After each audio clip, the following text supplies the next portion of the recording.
all things are possible. How's that? Okay, very good. Thank you, Dennis, and thank you for your patience, folks. Okay, today's agenda. What unique challenges does the pandemic present with us in churches? What do members need at any time, but particularly in this time? Then we're going to look at a case study. Our Lady of Lourdes, Daryl's been working with them and look at what they've done and how well it's worked for them.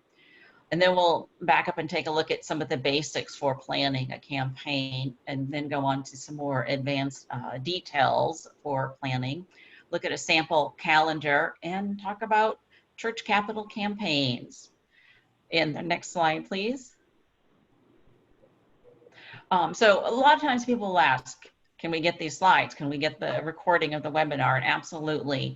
And you can go to churchdevelopment.com to find them also. We will send out the recorded webinar along with these slides about 24 hours from now to both those of you attending the webinar and also those who signed up but at the last minute weren't able to make it. So they will get it as well.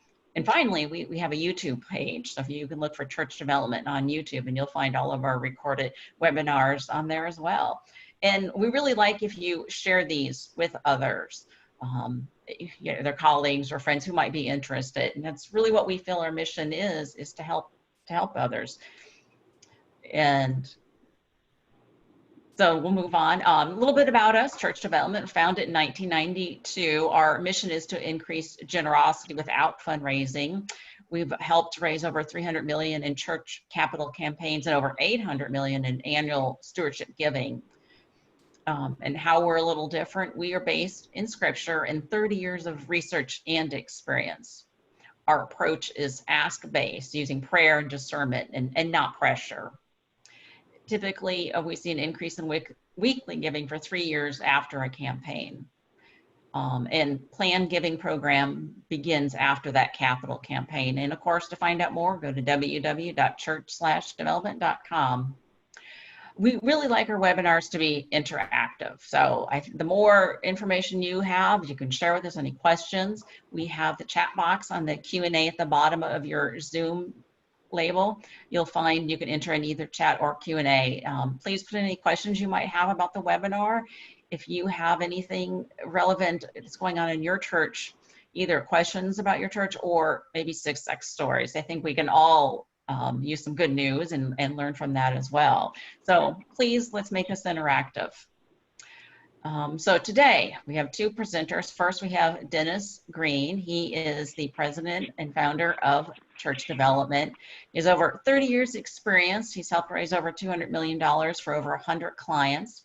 He's a husband, father, cancer survivor.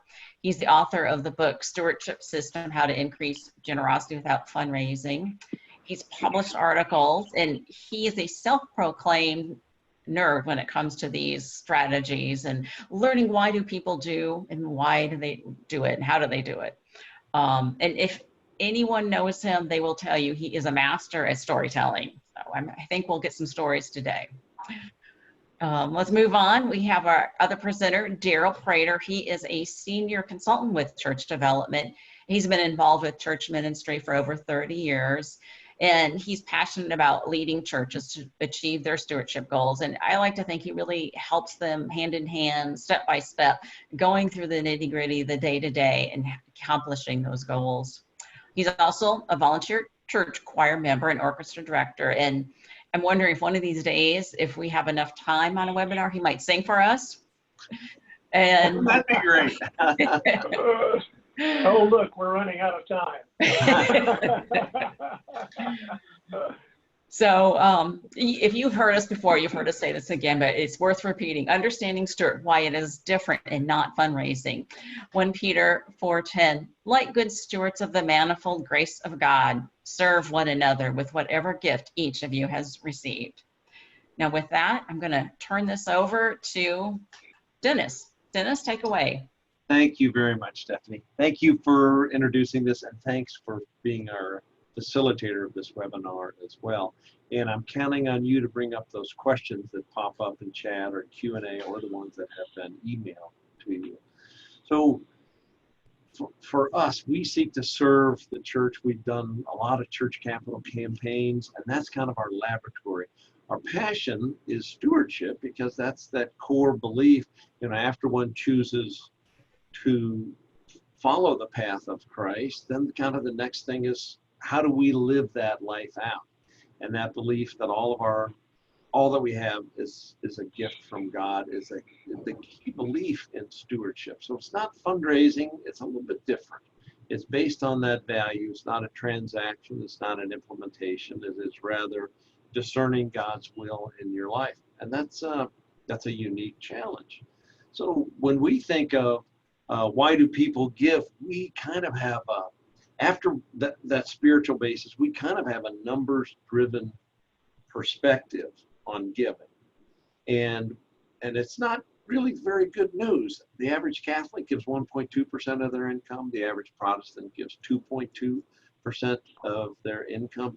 In our church capital campaign laboratory, we're testing and researching who gives and why do they give, and perhaps more importantly, why do people not give, and who are those people that don't give. And we really want to conduct kind of a failure analysis about that.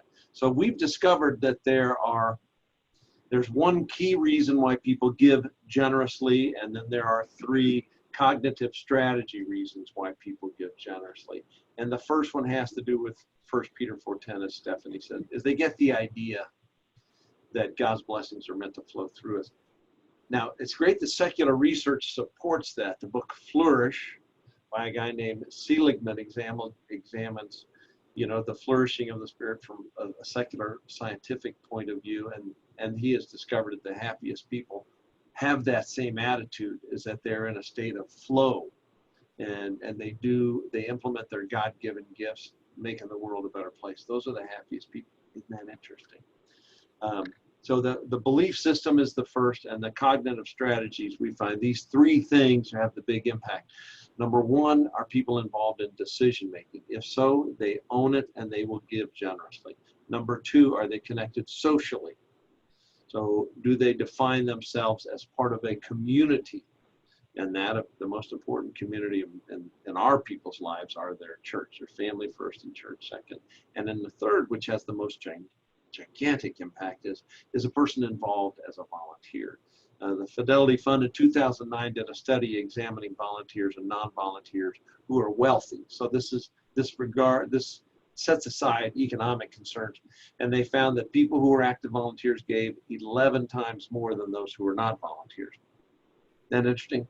So now that you know the belief system and the 3 cognitive strategies that result in generosity, you will see these implemented in this presentation we're about to go into today. How to nurture giving in an annual campaign in spite of COVID.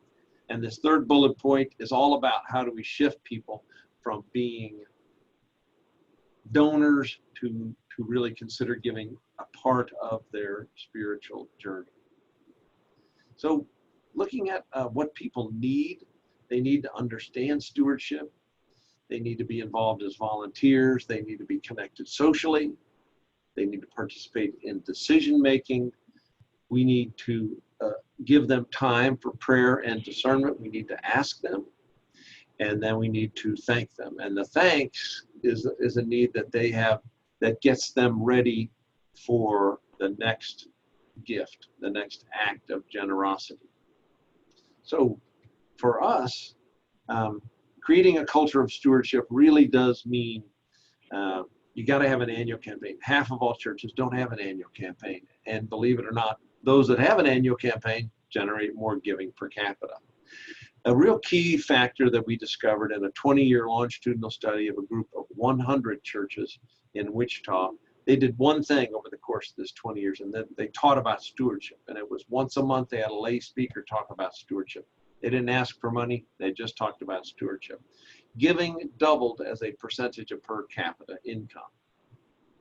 So that's an apples to apples comparison from year 1 to year 20. Just educating people about stewardship leads to increased generosity. We know that lay speakers are really the best teachers, believe it or not. We know from the book Why Catholics Don't Give, Charles Zeck from Villanova identified the number one failure is we're not very good at sharing information. So information flow has got to be vigorous if you want these following outcomes about more pledges and dollar increase of pledges. So now let me ask the expert, Daryl Prater, if he would join us and describe a recent success he had for his end of the fiscal year campaign for Our Lady of Lourdes. Daryl, do you mind sharing some of your success? Oh, I'm always happy to talk about Our Lady of Lourdes. This is a Catholic parish in downtown Atlanta. We began a capital campaign with them in January of this year. And then middle of March, we needed to take kind of a hiatus, if you will, and on the capital campaign because of obvious reasons, because of COVID-19. So the big picture of this end of fiscal year, which ended June 31st, end of June of this year, that they raised over 10% of surpassed their budget. So that was really good. A lot of churches are on the calendar year.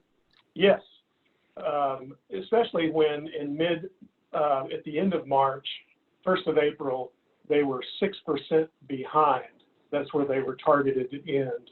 And then through a series of engagement and letters that I'll address in a moment, they ended up the end of June a 10% gain. So that was really, really good for a fairly short period of time. It's really a 16% improvement. Yes, that's right. Yeah. That's fantastic. Short period of time, and it was during unknown chartered territory because of, COVID-19. Yeah. So the first thing that we did, we started kind of broadly, and we repurposed the campaign teams, the prayer events, the thanks, the youth ambassadors, the communications team, so that they would be virtually engaging the parish in as many ways as they could. So to try to keep the church healthy. As we know, churches were not meeting. Many of them are still not meeting face to face. And so this virtual engagement really, really helped. There was a series of ambassador calls where they called each family in the parish, but there was not any real financial part of the script on those ambassador calls. It was more of, how are you coping with the pandemic? Is there anything that you need as far as necessities for life to live on right now? Do you have any prayer requests? It was things of that nature that really engaged the congregation. We made sure we were ready for all types of answers. So we referred some folks to opportunities to get food, to get medicine delivered through the church, through agencies outside the church.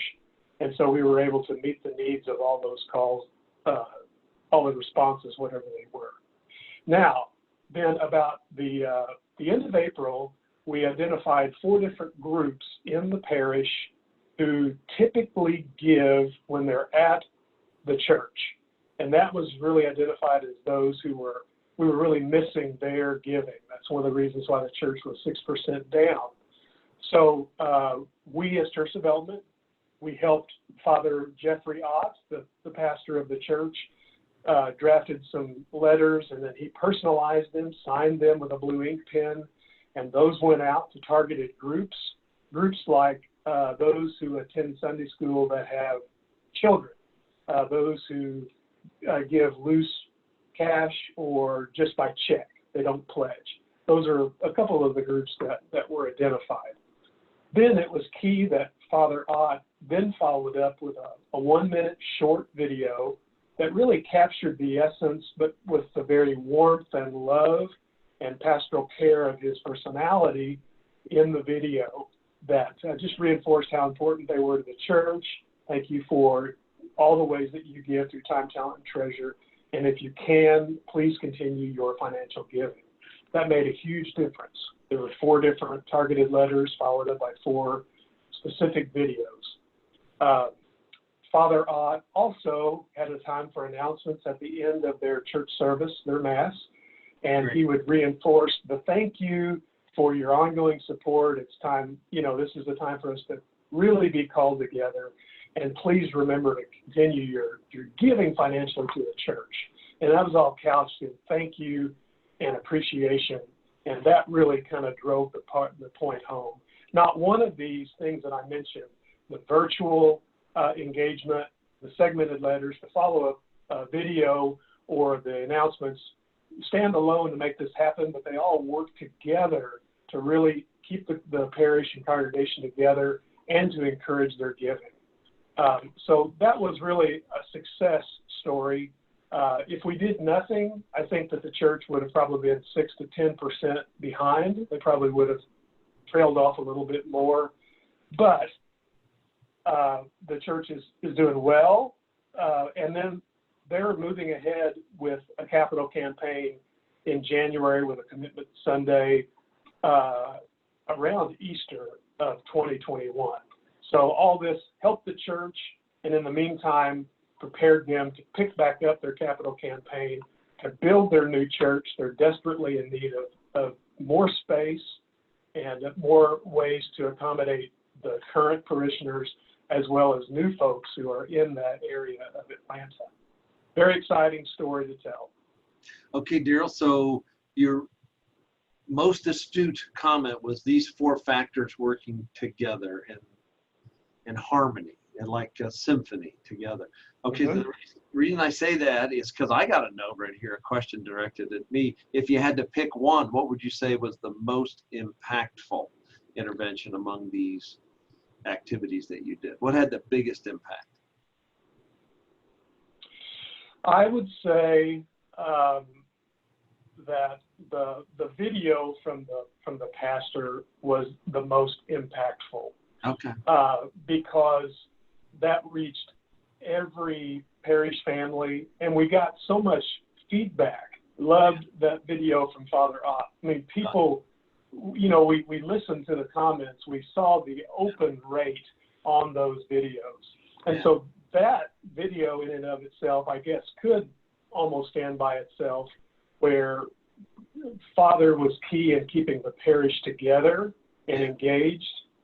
And then also encourage them, to continue giving, again, couched in appreciation. Thank you for being a part of the parish.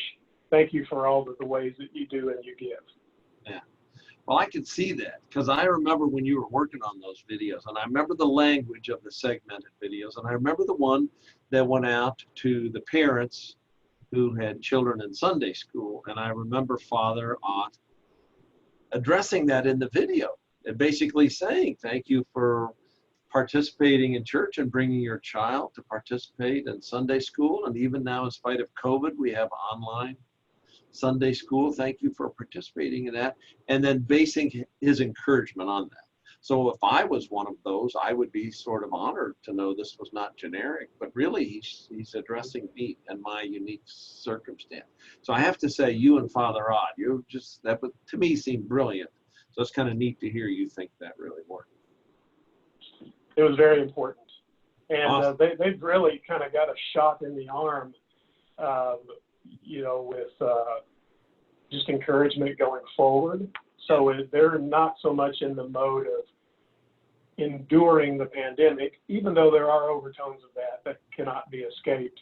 But they are definitely ready to move into their capital campaign, resume it in early January. So they're in a good place, and their strategy really made a huge, huge difference. Well, good. Okay, so I feel like the things you learned in that annual campaign have a direct influence on the rest of us as we prepare to do our annual campaigns in spite of COVID. And I feel like we, the many churches we have served, I think we're all going to do annual campaigns very differently from now on. For example, based on what you just learned about tailored videos. Yes, We have a definitely. question here. First, Daryl, thank you for sharing your success story. That's very good to hear. But we have a question. What about other churches? Do you know how other churches are doing during this time? Are they hurting? Are they doing well? I'm sure it's a mixed bag, but can you share that with us? Yes, we would say that the median response has been staying even or a slight increase, which really shocked me. We have one church that we just completed a campaign, crushing, spectacular home run in the capital campaign, big increase in the number of people who were making pledges, and big increase in their denominational. And I just heard that they had this big increase after the capital campaign in annual giving, and now it has dropped down a little bit. That is the minority that have a decrease in annual. Those churches that are taking annual giving seriously have had increases. I even had one church in Myrtle Beach say, we're doing so well that we wish COVID would have happened earlier. And I was like, I would never wish that on anybody. But their annual giving has gone up dramatically and they didn't do anything different. So that's been my perception. So Daryl, out of the nearly 100 churches that you have worked with, what do you hear? I have two components to my answer. I'm working directly with a Disciples of Christ church in the Kansas City area, and they are slightly above their targeted amount for their annual stewardship giving to date. So they're doing well. I meet with them religiously, if you will, every 3 weeks, and that's on the agenda. And so, but they are intentional to offer public thank you and to draw attention to it, to stewardship. The other very quick component of my answer would be, we at Church Development, we look at stewardship as kind of a farming metaphor, if you will. So the more time that you give it to nurture and to really bring this, to fruition, the more that you will reap, the more that you will harvest. So oftentimes churches who do nothing, will be in a deficit, whether we're in COVID or whether we're not. So we always encourage churches to nurture stewardship, to say thank you, to encourage giving, to reach out to parishioners, keep it on their minds, but not just money. It's couched in thank you. It's a part of time, talent, and treasure, and it's a part of your overall faith and being a part of the church or parish. The good metaphorical quality, a good comparison there. Thank you. All right, so now let's take some of those lessons and talk about the basics in running an annual campaign in spite of COVID. And so these are the things that we're going to suggest, and perhaps the more important part of our presentation is the next phase, which is beyond the basics. So we feel like these are the minimum things that every church has to do. You have to have a committee, and you have to budget 2% of your total expense budget to go towards stewardship. Now, this doesn't come from us. This comes from the International Catholic Stewardship Council, which has surveyed their 28,000 churches to find out what works. There's a great deal of academic research on what works within that community. And the 2% is a pretty healthy target. Now we know in a church capital campaign, the industry average is to spend 10%. Our average in the more than 200 capital campaigns we have run, our expenses have been closer to 4%, right around that area. We don't charge by the percent to manage a church capital campaign, but one does see there are industry standards. Once you have a pretty significant sample size, you can figure that out. And ICSC really does recommend 2%. It does seem to work. Having a committee, having somebody in charge is extremely important. And it's important that it's not the finance committee. It's its own standalone, unique committee that is in charge of this. Another church Daryl's working with, Christ Church, is an Anglican church, dynamic, full of life, and they've got a new director of their stewardship effort. His name is Tom. He's brilliant. He's got a great history of business success. They've got a committee, first ever. It's very exciting. my guess is that giving will grow dramatically just because of this one thing. You put some brilliant people in charge and things are going to improve. Next thing you need is a pretty well, go ahead. I'm sorry, Dennis, I might just add about Christ Church Anglican is that we did a capital campaign with them in 2019, and it was a combined annual stewardship campaign and capital campaign. About 40% of our campaigns are combined like that at the same time. And they received a 10% bump increase in their annual giving.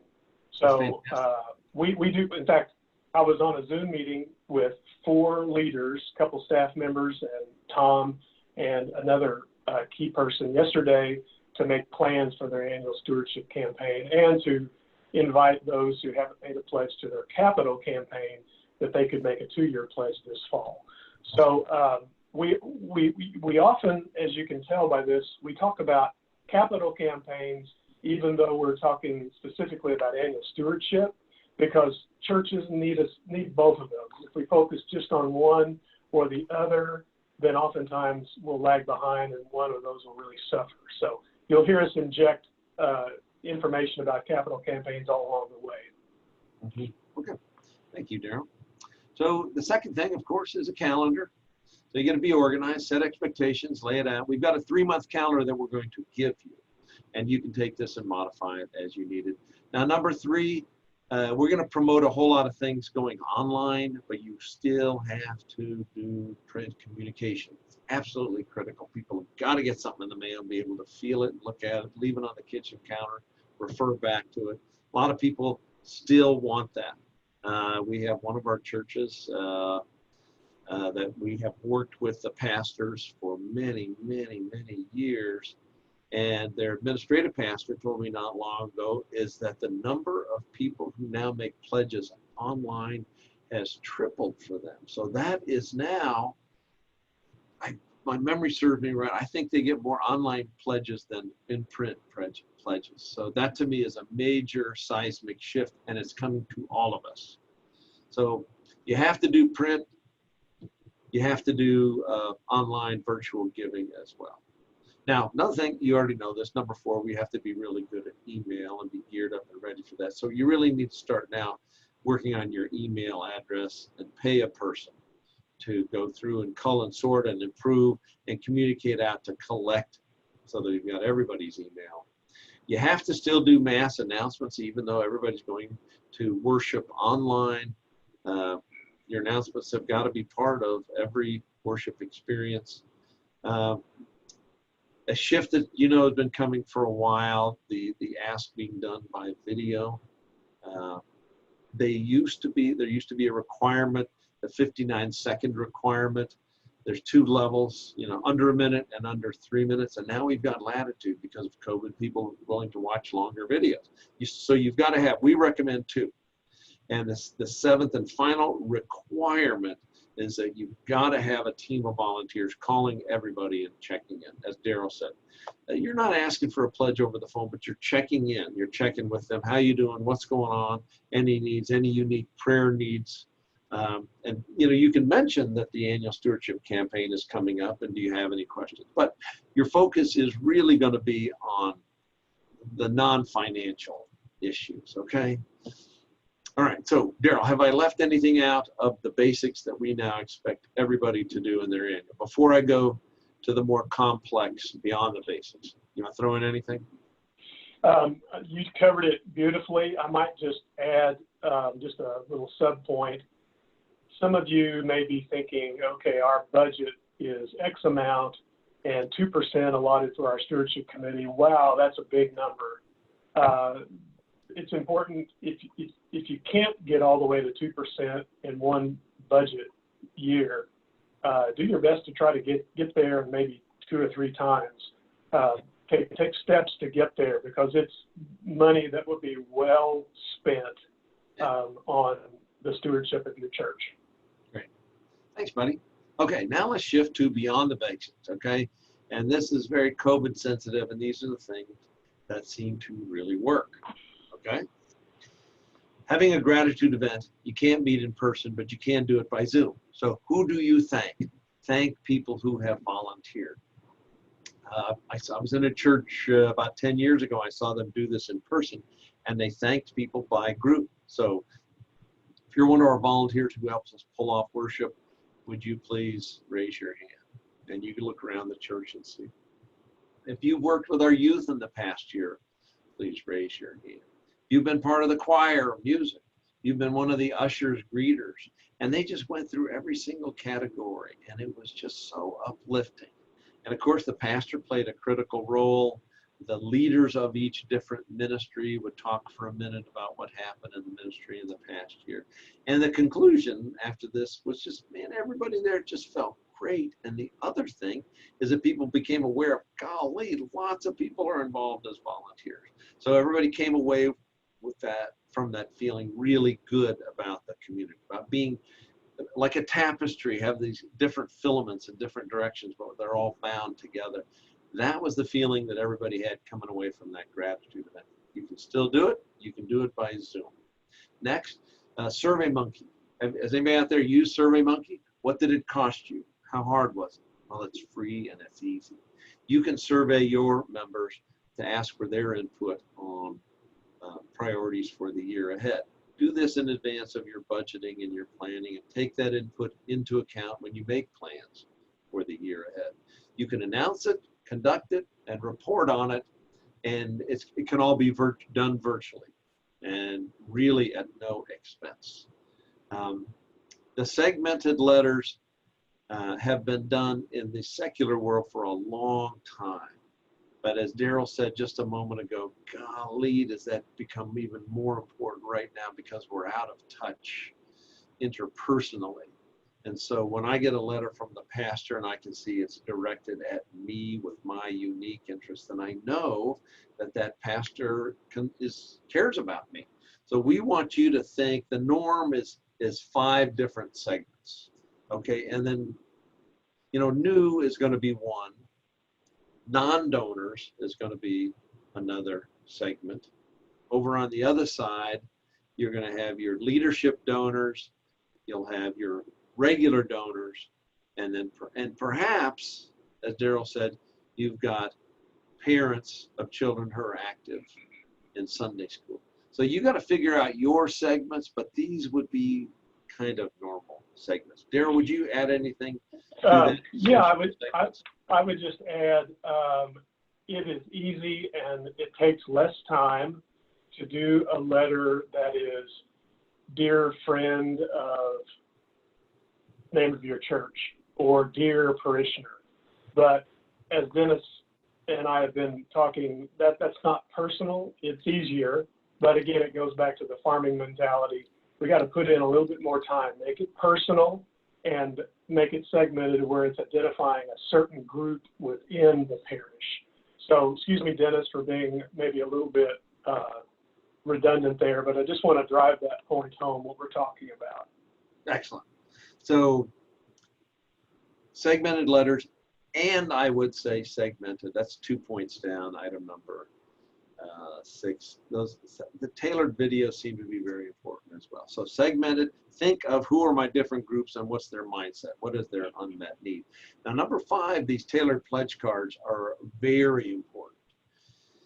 This, one of my heroes, stewardship director in a very healthy church, her name is Megan. She spends a lot of time every year. She might spend a week every year creating those tailored pledge cards.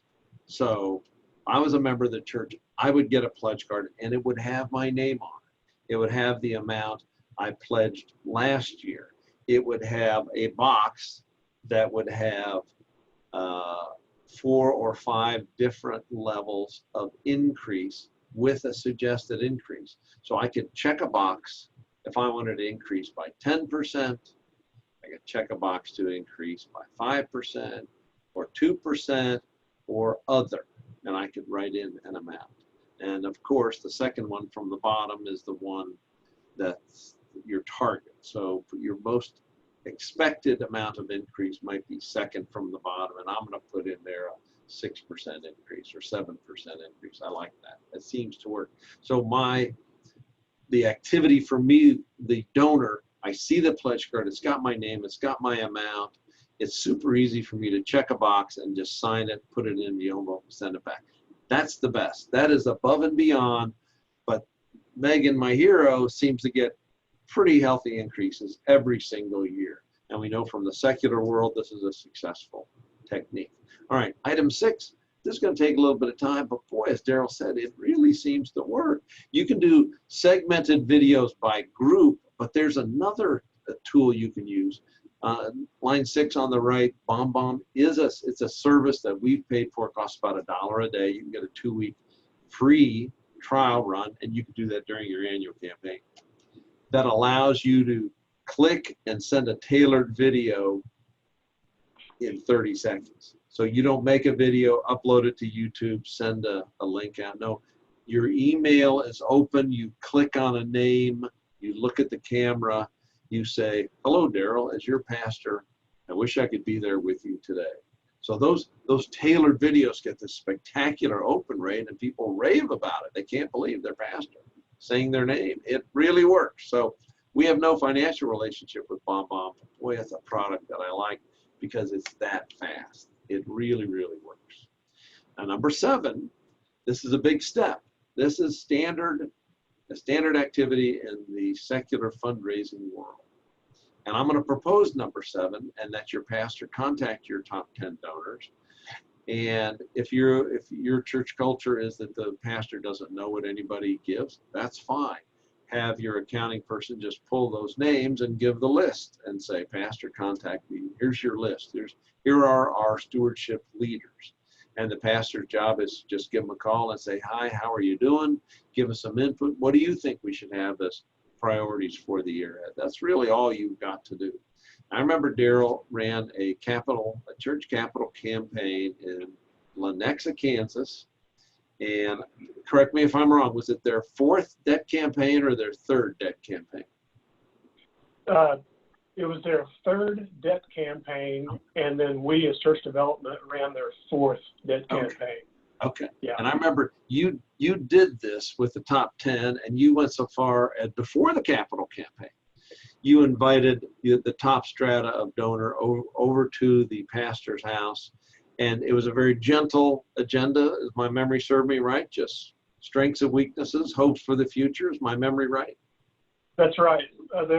We did them as lunches, and so there were lunches with the pastor, strategically scheduled, maybe 3 to 5 attendees in each of these lunches. And the question was, what is going well in the parish, and what would you like to see changed, or what could be improved? And the pastor really listened and jotted down notes. That's fantastic. And what % did annual giving go up? Now, this was pre-COVID. This was just a little before COVID-19, but their annual giving went up by 20%. That's fantastic. Yeah, that's fantastic. That's not inflated numbers. That's exactly what they increased, 20%. That's fantastic. All right, so brag some more. So if my memory is right, their previous debt campaign raised $2 million, and under your guidance, you raised how much?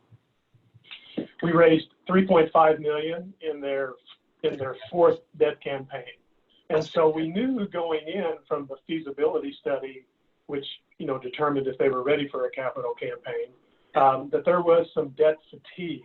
In some ways, they were against kind of a proverbial wall where they had to keep pushing and getting this debt knocked down for buildings that they had built several years ago. Yeah. So it really, really made a huge difference. And they were more vibrant and alive and energetic, and volunteerism went up, after the 4 to 6 months of the capital campaign. Yeah, that's fantastic. So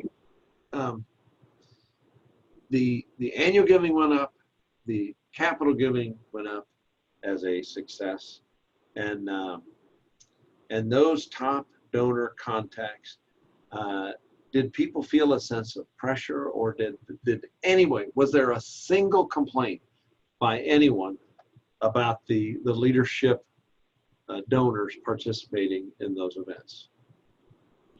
Oh, it was really quite the opposite. They were just comments to the pastor. This was great. I loved being able to be with you. Thank you for asking for my opinion. And since this was an annual stewardship campaign before the capital campaign, some of these folks who came to these lunches, these top donors, they were more engaged than we anticipated on campaign teams once we got into the capital campaign. So we saw some continuity there, if you will. Well, that's great, Darren. Well, congratulations. And I think there are lessons in that. You know, that's kind of cool. Okay, so now the next one is about texting. Could you guys put in the chat box if you currently use texting to communicate with your congregants? I would like to know out of you all who are here today. And I say this because this is beyond the basics, and pretty soon we are all going to have to do this. Now, the reason why is that the text open rate is 99% within 90 seconds. It's unbelievable. So if you want to communicate with your people now and in the future, texting is the way to go. Now, some church management software systems have the texting capability built in, but most do not. So this is our future, and I would like to encourage you right now to begin the investigation of that and the implementation of that. That is above and beyond the basics, but boy, it is important now, and it's going to be even more important in the future. Thank you for those of you who are in the chat box telling me if you do that.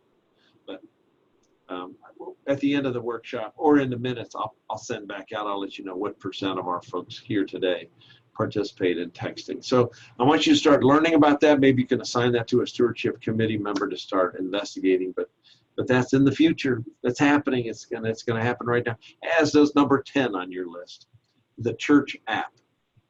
And it's important that you create something that is made for cell phones, so that in a moment's notice, I'm looking at my screen, and if I've got something from my church, it's going to pop up and inform me that I've got a message, something's going on. It's either a message for me or an announcement, or the class that I'm planning to attend or something like that is going on. It's also got to be set up where I can pledge that way. I can give spontaneous that way. I could do an annual or a capital pledge. So the church app is our future, and it's kind of here now for communicating out and gathering input and giving giving input as well, coming back to us. Okay, Daryl, before we move on to the calendar, and we're almost done with this webinar, am I missing anything else when I look beyond the basics? I think you've covered it. I might just add, recently we've done some research in what mobile apps are out there for folks to be able to use in the church as a way to text and give. And so if you Google text to give, text to donate, church fundraising, you'll be able to pull up a number of sites. There are a few, if you're interested, that will calculate the pledges made via cell phone in real time. So let's say that Dennis makes a pledge of $10,000 to his church's capital campaign. As soon as he clicks send, then that automatically goes into the total, and there's even a way to display that, and it can be videoed, so you could actually see the pledges going up as they are made in real time. So that is also, I think, something that's more cutting edge and could build some momentum in your church as you're giving. Great. All right, thank you. Stephanie, you got a question? Yeah, Gabriella says not much texting goes on at her church. She said, I wonder if you have any suggestions for sites for seeing sample stewardship letters in layperson presentations. Either one of you guys? Well, yes. So we give that away. That's part of our mission and ministry. Church capital campaigns is how we make our money, but the stewardship system is our greatest joy. So yes, if you go to the church-development.com website, you can click on resources and sign up to get our every single month download of stewardship materials. So you'll get a template of the brochure, solicitation letters, thank you letters, pledge cards, newsletters, and every single Sunday an insert for your Sunday bulletin as well. And it's all about stewardship, and it's well tested and used. Thousands of people benefit from our stewardship system every single Sunday. So please go, it's free. Thank you for asking. All right, so now let me shift to, we're almost done. What does a calendar look like? And I've tried to pack everything in here, and it's and we don't have to go through every single step in this calendar, but it's 3 months, and it covers everything that we talked about packed in and the sequence of those things. So your first day of your first month is you've got to get a committee together and start looking at this 3-month or 4-month calendar. And you got assigned to somebody creating the printed materials, assigned to somebody creating the videos. So there are going to be the 2 videos about the why and the ask, but there's also going to be your lay speaker videos as well. You're going to put together your first newsletter that basically says the annual campaign is coming. I recommend then that you can send that an announcement out with that newsletter that says we're going to have a gratitude event. I hope you can make it. You've got to start pulling together your lay speakers for your stewardship testimony, and then you send out a second newsletter that's kind of your annual report, which answers the question, where did my money go last year?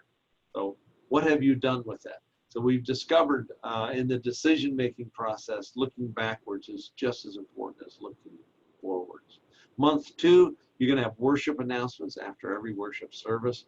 You're going to video out your video. You're going to send out by email your first video of your first lay speaker. You're going to mail out the solicitation packet. Right as that is hitting, you've got your volunteers contacting everybody, followed up by a why give, which is going to have your pastor and your other leaders in it. This sets the stage for the pastor's sermon on stewardship. The announcements continue at each Sunday service. You're going to have a time of prayer and discernment, and we recommend a prayer and discernment guide in a particular time and way. We recommend the pastor makes the ask and doing it on video, 1 minute long, right, basically 1 week to 10 days before Commitment Sunday. We want it not too close, but not too far.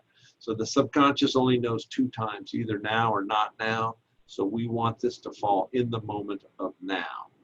It's urgent. You got to make a decision right now. Pick it up, fill in that pledge card, click on this, make your commitment right now. We want to remind people Commitment Sunday is coming up, and we talk a lot about that date so that people know it is coming up. So again, they've got in their mind, now is the time.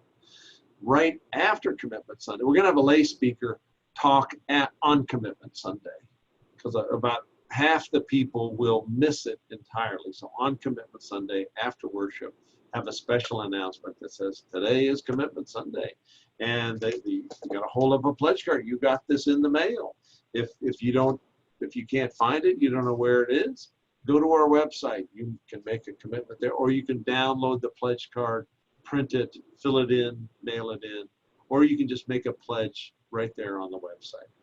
So we want that lay speaker to carry the burden. We want the pastor to stay in the spiritual zone, talk about discerning God's will and the vision for the church.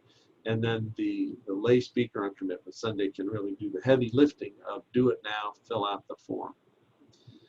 Right after Commitment Sunday, we want to do a follow-up with an emailed newsletter that says, gosh, things are doing great. Things are going great. We have a bunch of early bird donors who have made their intention. So we're not there yet. We need 100%. But this momentum that you manage really over the next 6 weeks, the wrap-up part, is extremely important, because literally about half the people miss Commitment Sunday. It's a little embarrassing, but we humans, that's how we are. In the wrap-up section, you want to have this public thank you. So the Sunday after, you want a public announcement. Pastor saying, thank you so much to everybody. We're not there yet, but we're looking really good. You want your volunteers to start churning out the thank you notes, and the office generating letters that the pastor would sign. You want to announce your pledge status for each Sunday for several weeks after there. We think about a month out, it'd be a good idea to have a celebration event. Okay, if it's by Zoom. Item number 4 is an option. You don't have to have a thank you gift, even if it's just a tailored pen or a gift of some kind, a refrigerator magnet, a Frisbee, a hat, a t-shirt, something like that. Get it donated by somebody else so you can give them away for free. That helps the outer strata of your donors get motivated. Just like public radio or public television, they'll give away an umbrella or something like that. So it does affect some people. Your saints at the core don't want it or don't need it, but your outer ring wants it and really needs it as well. I like sending out a newsletter after that just to keep everybody up to date. And I also like surveying and sending a pledge card to my non-donors to give them a last chance nudge. You know, at this point, electronic communications cost nothing, and it might work. We want to do a report. We want to collect the data. How do we do year to year, maybe over the course of 5 years? And I even like analyzing by segments. How did each of our different groups do? You know, how many did we fall off? How many did we gain? What are increases and decreases in groups? And the stewardship committee really needs to write a report to kind of get ready for planning the next year. Okay, so Daryl, am I missing anything about the annual campaign wrap-up phase in that month or 6 weeks afterwards? Everything's right on. Good job. I do have a question from someone. You talked a lot about the pastor sending out the BombBomb videos or sending out the thanks. How much time do you think this would take from your pastor? Well, that's really a good idea. That's a good question, because we really want to protect our pastors. Their time is very valuable, and we don't want to burn them out. We don't want them to carry the load. So we would like them to attend the committee meetings. Not a requirement, but that would be every other week over the course of 3 months. And if they could make half of those meetings. So if they could attend 4, 5, 6 meetings, that would be lovely. And they do have to participate in those 2 videos. And if on top of that, if they're feeling like they could really go the extra mile, it'd be great if we could ask them to make 10 phone calls. So, you know, if they could put in an extra 10 hours, that would just be fantastic. And that would be spread out over these months. Boy, it would just have a fantastic input. It does really seem to make a difference. All right, so I think we are done. I think we're about to wrap up. We just got about another minute. I want to touch just briefly, and either one of you could jump in if I'm missing anything, but we do church capital campaigns. If you're thinking about a church capital campaign, you can call me or Daryl or Stephanie. This information will be included when we email out these slides to you. Feel free to share these slides with others. We usually raise 2.5 times annual giving. It never costs more than 10%. Usually takes 6 months. Seems to be okay to do a capital campaign every 5 years. It always has a positive impact on annual giving. Isn't that interesting? We'll talk more about church capital campaigns because that's what we do all the time. We have a ton of consulting experience. Getting a consultant's a good idea, but I'm wrapping up with, go to this website. This will be in the information that we send you out. You get a lot of free information there, but we have all these downloadable things that are free, and I'm looking for the slide that has, oh, there it is. September 16th is our next webinar, and that is inspiring non-donors. So if you're a normal church, this would be between 1/3 and 1/2 of your people. So it's a gigantic area of potential. And we have found a couple of things. I'm not going to use the word magic, but things that have a spectacular impact on your non-donors. And as you can imagine, we're nerds for this subject. We read a lot of science, and we keep track of hundreds of churches on what they're doing, and we've discovered what works and what doesn't.